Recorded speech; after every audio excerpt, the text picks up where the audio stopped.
রং বেরঙের ফুলে রঙিন হয়ে উঠেছে মেহেরপুরের নার্সারি। ফুলে ফুলে উড়ে বেড়াচ্ছে বর্ণিল প্রজাপতি। ফুল চাষে ব্যস্ত সময় পার করছেন নার্সারির শ্রমিকরা।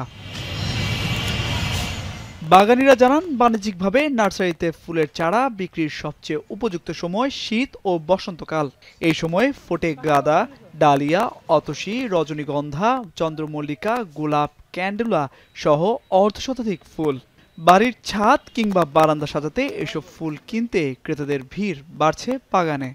চন্দ্রমল্লিকা যত রকম কালেকশন আছে সব কয়টাই আমার লাগবে। নার্সারিতে আমি 3টা পাইছি, আর অন্য নার্সারিতে যে আর বাদবাকিগুলো কিনবো। ফুল সংগ্রহের জন্য আমরা এই শীতের সময়তে ফুলের বিভিন্ন গাছ সংগ্রহের জন্য আর কি বিভিন্ন নার্সারিগুলোতে আসছি। আমরা একটা বাগান করেছি, তো বাগানে কিছু চারা নেওয়া হয়েছে আর কিছু নিব, তো সেজন্য আমরা ঘুরে ঘুরে দেখছি কোন জায়গাতে গাছপালা আছে। প্রতিটি নার্সারিতে গড়ে 10,000 থেকে 1 লাখ পর্যন্ত গাছের চারা তৈরি করেছে নার্সারির মালিকরা। প্রকারভেদে প্রতিটি চারা বিক্রি হচ্ছে 50 থেকে 200 টাকায়। বেচাকেনা বাড়ায় খুশি বাগান মালিকরা।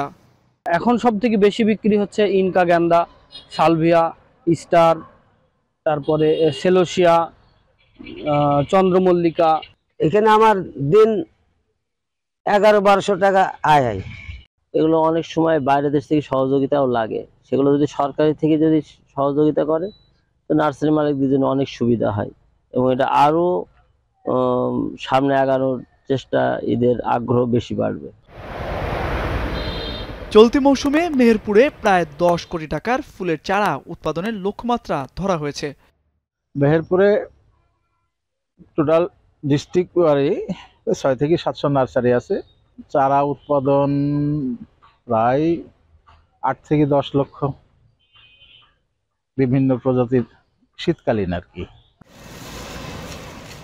মেহেরপুরের 3 উপজেলায় ছোট বড় মিলিয়ে শতাধিক নার্সারি রয়েছে। প্রশিক্ষণের মাধ্যমে দক্ষতা বাড়াতে পারলে এই খাতে আরও বেশি কর্মসংস্থানের সুযোগ রয়েছে বলছেন সংশ্লিষ্টরা। এখন মেহেরপুর।